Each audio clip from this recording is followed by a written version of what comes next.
Hello, everybody. Andy Jacob here with the .com Magazine Entrepreneur Spotlight Series. I have a great show today. Settle back, get into your seat, and get ready to take off because I've been able to book on the show an amazing young entrepreneur. His name is Ryan Shehan, and he is the co-founder and chief racing officer of Ryan Shehan Racing. And Ryan's goal, of course, is to become a Formula One driver. And Ryan just claimed his first F4 United States Championship win at the New Jersey Motorsports Park. I mean, he's a racing fanatic. I mean, he loves to race. He has a great story as well. He's overcome some adversity already in his young career, but I wanted to bring him on the show because he's a real inspiration to not only entrepreneurs, but everybody. So Ryan, welcome to the .com Magazine Entrepreneur Spotlight Series. Thank you so much for having me. I'm really happy to be here. It's great to have you. I mean, look at you. You've got the great background. You've got the cool shirt going. I mean, I'm going to get one of those shirts right there. I mean, I can't wait to, walk around with one of those Ryan Shehan Racing shirts. I love it so much. Let's pull it back a little bit. Ryan, let's pull the lens back to 30,000 feet. Let's tell a little bit about your story, what you do at Ryan Shehan Racing, and then we have so many questions for you. Yeah, so obviously I'm a racing driver. I started in 2014, about 8 years ago. And I was actually inspired by the Circuit of the Americas, which is right outside of Austin, my hometown. Born and raised, lived here my whole life. So the fact that we have a Formula One level circuit has been a big influence on my career. So I went, watched a race, immediately fell in love. Told my dad I wanted to be a racing driver. He said, go figure it out. Go figure out how you have to start, what you have to do. So we figured out go-karting was the answer. So did that for about 6 years, and then finally made the step up to a full level car. And that's just been amazing. I can see why so many people want it to make it to F1 now. It's because just driving, go-karts are cool and all, but driving those cars are just amazing. I love it. And of course, when you started, you had this goal to win the F4 United States Championship. And here you are. I mean, I have you on the show. Just, a few weeks ago, you won the championship at the New Jersey Motorsports Park. I mean, try and say that 3 times real fast. It's a little bit of a tongue twister, but congratulations on that. And now here you are, thinking about, what it's going to be to take it to the next level. I mean, you wouldn't say it because you're very humble, but I'm going to say it. I mean, you're a breakout star this season. I mean, you've claimed the podium. You've claimed podium after podium. It's really awesome. And people are starting to follow you. And they're sort of saying, hey, what's Ryan Shehan going to do next? So let's talk about it. When your dad said to you, Ryan, figure it out, he didn't say, hey, you can't do that. He didn't say, hey, no, there's no room for Ryan Shehan to be a race car driver. He powered through with you, and he had a can-do attitude with you. Is that right? Yeah, absolutely. Both my parents, and honestly, just both me and my sister, we're very passionate about what we do. And I think that that's because our parents support us so much. They're willing to sacrifice everything to help support us. And I think that was a big factor in my success and the fact that I even got to start racing in the first place. So yeah, I think that their support has just been amazing. And, you always have to thank your parents when you get on the podium, because without them, it wouldn't be possible. I love it. Of course, I had a chance to speak to your dad. What a remarkable guy. And of course, one thing that happened here recently, Ryan, that I want to talk about, because I think it can resonate for other young people watching the show, is this. This has not been a complete 100% smooth sailing sort of experience for you, because you had a major incident, where you were severely injured. You were taken by a helicopter to the local hospital. You had some injuries to your head, your jaw, your back, your arm, your legs. I mean, you had some major burns, and the fact that you survived is really a testament to, the first responders on the scene, I think. Let's talk about that. I mean, What did that experience teach you about going forward and moving forward and being very thankful and grateful for what you have? Yeah, so I had a pretty big incident while testing for a high level go-kart race down in Homestead, Florida.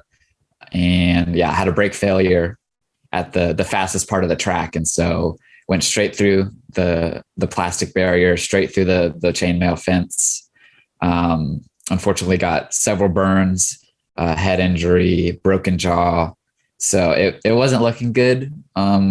We didn't know if I was ever going to race again because of the head injury. We didn't know if I was going to be able to be at that top level mentally to be able to drive and race at that high level.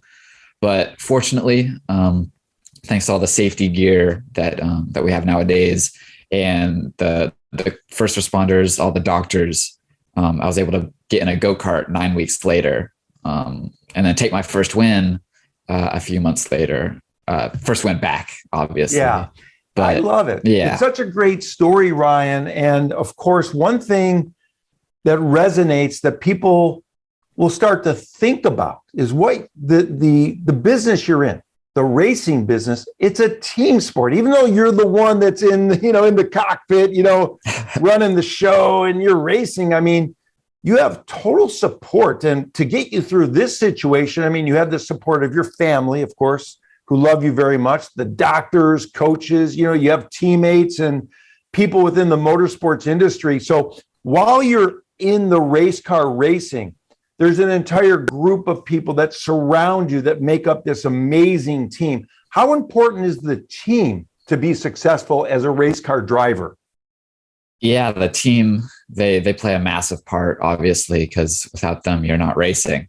So whether it's the engineers, the mechanics, even hospitality, making sure we're getting good food, making sure we're staying hydrated.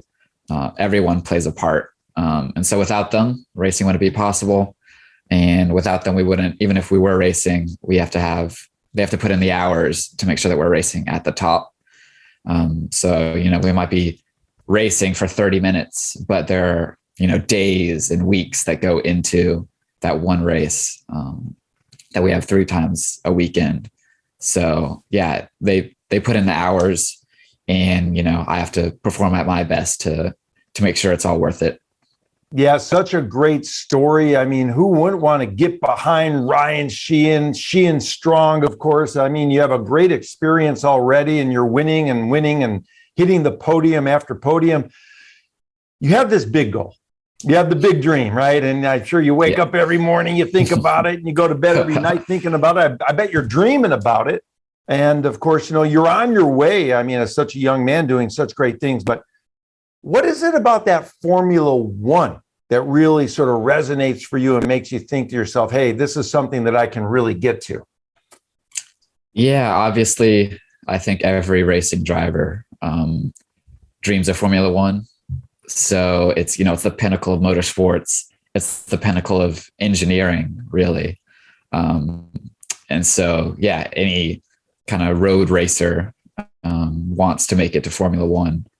It's the competition, it's the speed, it's the glamour, I guess. But I feel like most drivers don't really care about that. They just want to go fast and be the best. Because if you win Formula One, you're the best driver in the world, really. So yeah, it's that push to be the best, that push to be the fastest, and to be dominant. And yeah, it's the highest level racing you can do. So obviously you want to get there and prove that you're the best driver in the world. I love it. What a great, great experience and a great mindset to have, to want to be the best.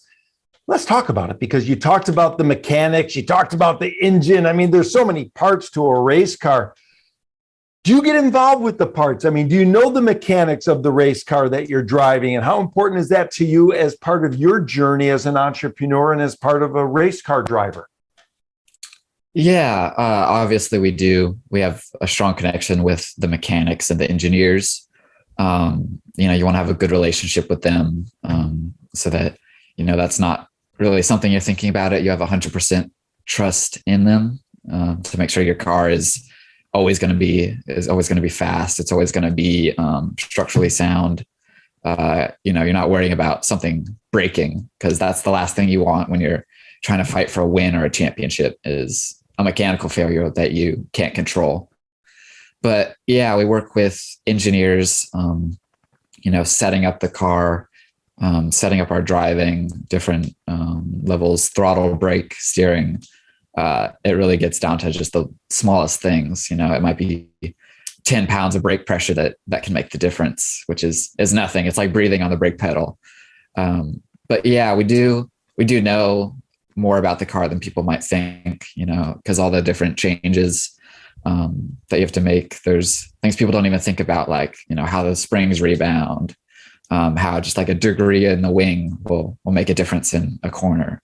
But yeah, we do focus on different aspects in the car, and we do know what they do mechanically. So yeah, it's good to have a good relationship with them. Yeah. Yeah, I love it so much to have a relationship with the car, as you say, is very interesting. I would imagine as a driver, of course, when you know what's happening mechanically, it makes you feel a lot better, and it makes you connect to the car a little bit better. Let's talk about it just for a minute, because people are going to be watching the show. You're juggling, you're a young man, I'm, college and racing and studying, and then you've got the business end and working with the family and all the mechanics and the entire team.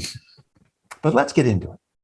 When you're in that car and you're in a race and you're, coming around a corner and there's cars all around you, I mean, is there any thought other than what you're doing right there in that exact second? In other words, are you just in the moment during the entire race, or can you allow your head to drift off into something else? Maybe you got an assignment at school or something like that. I would imagine if you start doing that, you're going to have some problems, right?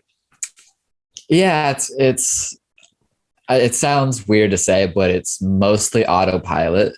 But at the same time, you are 100% focused.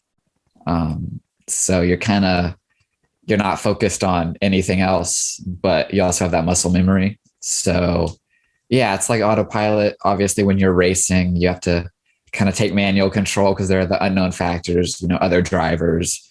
You might not be where you usually are when you're on track.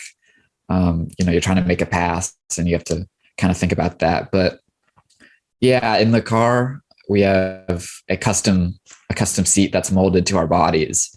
And so you really feel like you're floating in there. So it's like, you feel like you're connected to the ground through the tires. You can feel every little bump, every little, curb, everything through that seat.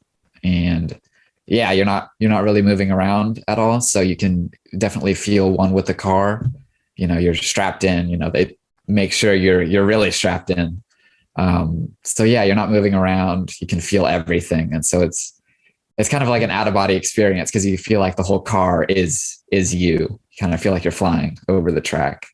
Yeah, I love it. That's super cool. I mean, I didn't know you had a molded seat that makes you feel like you're part of the machinery. I mean, you almost probably feel like you're a robot running the machine. Now, let's talk about Shehan Strong.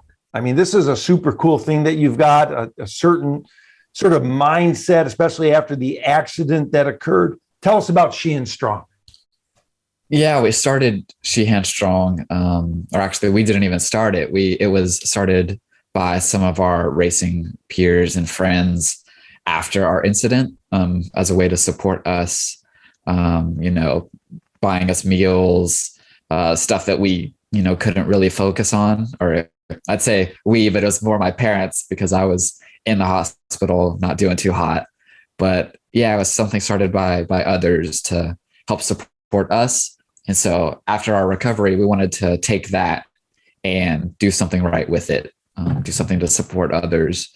And we came up with a couple ideas, but I feel like it really became what it is today once we went and spoke to Deer Park Middle School and Round Rock ISD outside of Austin. And we figured out that kids, they kind of have this view in the world that, you have to graduate high school, go to college, get a job, and you're kind of just worrying about the next bills, worrying about money. And we wanted to show that there was more to life than just that. And that if you have a dream, you can start to pursue it, today, even if you're in middle school, in high school. I was in third grade when I started. So you can really, if you find your passion, you can really start to follow it. I love it. I mean, what a great inspirational story. And just for the record, Ryan, the socks that I have on today are older than you right now. So that's what we need to know. Now, let's talk about it a little bit, because I don't want to dwell on the accident, but I have one last question, and then I want to talk about the future because it's very bright. Yeah. When you were in the hospital, did you ever second guess that you were going to go out there and get back in that car and get back on the track? Or were you always sort of, even during the time that you were rehabbing, you were saying to yourself, I can't wait to get back out there on that track?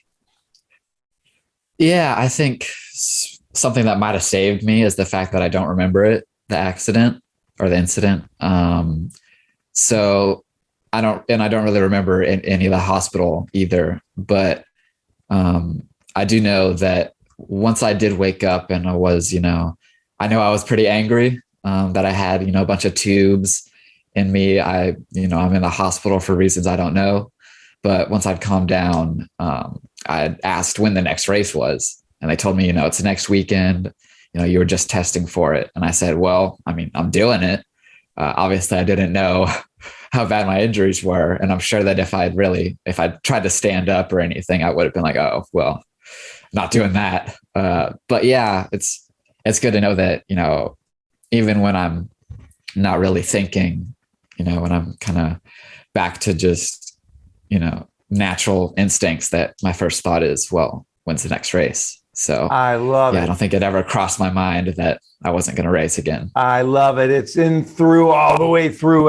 From the top to the bottom. Now, you have a super cool thing on your website called Become a Wingman. I love that so much. It sounds like you've got this opportunity for people to do some very interesting things when they become a wingman. What is that all about? Because we saw that, we're like, I want to become a wingman, and plus I want one of those shirts that you're wearing too. Yeah. So the wingman is something we started last year when we moved to cars. I started off just as an initial kind of, newsletter, become a wingman, support us, learn more.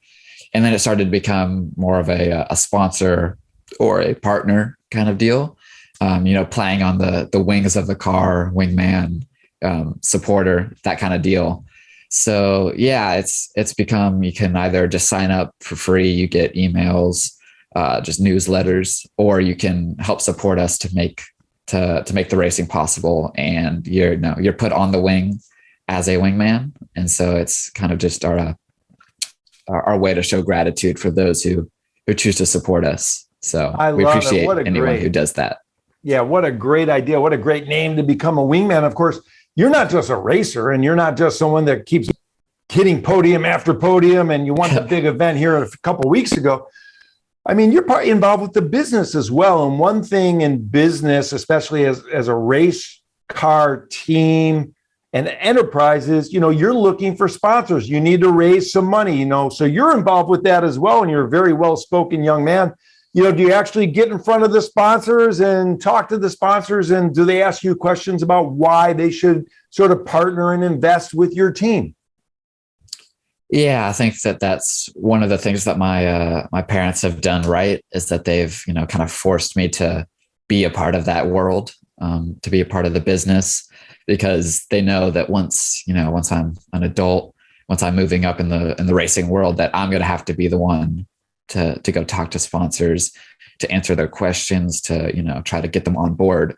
And so they're trying to start me early, trying to, expose me to that world, get me used to it.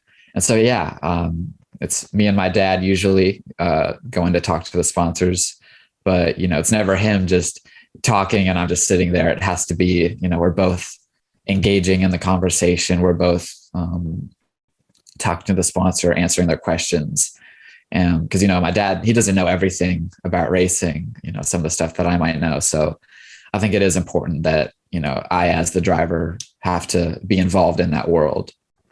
I love it. You're doing such a great job. And, your father and your family and, your parents, I mean, they want you to understand it inside out. I mean, you're getting sort of a Harvard MBA at 17. I mean, you're going to be the youngest Harvard MBA, real life graduate, I would say, maybe in the United States. Let's talk about it a little bit.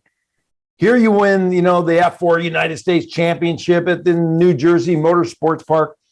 And now we're thinking, what's next? And of course, there's a process here. But let's talk about Formula One. I mean, how many years out are we thinking in your mind? I mean, you're a goal-setting guy. You've accomplished many of your goals, almost all your goals in racing, maybe all of them. When do we get into Formula One? What's your thought? Yeah, obviously there are a million different factors to play into. But obviously there's like the clear path that you want if everything goes perfect. And that would be probably around 3 years. So 2025, 2026, that would be the perfect path. But, you have the different, your different series that you can participate in. There's the funding aspect. There's not, even if you are winning championships, you can get all the way to Formula 2, which is right below, and you can win that and still not get a drive in Formula One. So there's a million different variables. So, we'll just have to play it by ear and adapt to anything we have to. But yeah, let's say 3 to 4 years is the goal. I love it. And let me throw a little sidewinder question in here. You're able to think on your feet very well as a young man.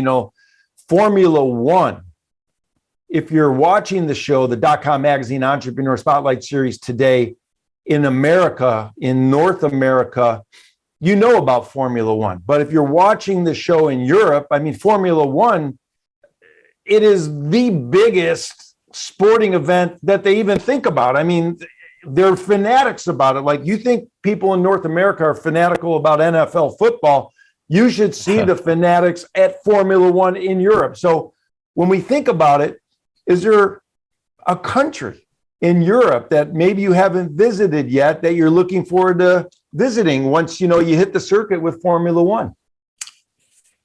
In Europe, obviously, Italy and the UK are the two main headquarters for most of the teams. But I think just purely, as a driver, I think Monaco is the track that everybody wants to win at. It's the golden race for the whole world. It's one of the big three, the Indy 500, Monaco, and the Le Mans 24 hours. So I think as an F1 driver, Monaco is the number one place I want to win, and I want to go to. I love it. Yeah, Monaco is the one you want to win, but I can definitely see you, in Italy with a little Vespa running around, enjoying the nice life there while you're training, of course, and getting ready for your next podium win. Ryan, I'm so happy I've had a chance to have you on the show. I think in another 3-4 years, I won't even be able to book you on the show. You'll be so busy, and but this has been great. And again, congratulations on what you're doing at Shehan Racing. Your family, your parents are so proud of you. I'm proud of you. I mean, I can't wait to share this video around and tell people that I interviewed you. I mean, this is fantastic. You're the youngest entrepreneur that I've had on the show, and I've had a number of them on the show before, of various ages, but nobody of your age bracket as of yet. And I'm so excited to have you on the show. So listen, this has been amazing. I'm so proud of you. We love what you're doing. We're going to watch what you continue to do. You're very humble. You understand how you fit in, but also you have this passion to be the best of the best. And for the entrepreneurs watching the show, there's so much to learn from this type of journey. There's so much to learn about putting your mind to something, not giving up, and keep on pushing, even when times get tough, even when things look a little cloudy. You know that there's clear skies and sun above those clouds, like Ryan did after his incident. And here we are talking today after his championship win just a couple of weeks ago. So Ryan, thanks so much for coming on the .com Magazine Entrepreneur Spotlight Series today. Thank you. Thank you for having me. I'll make sure if we do make it to F1, I'll make sure we get you scheduled. You'll have a slot. Don't worry.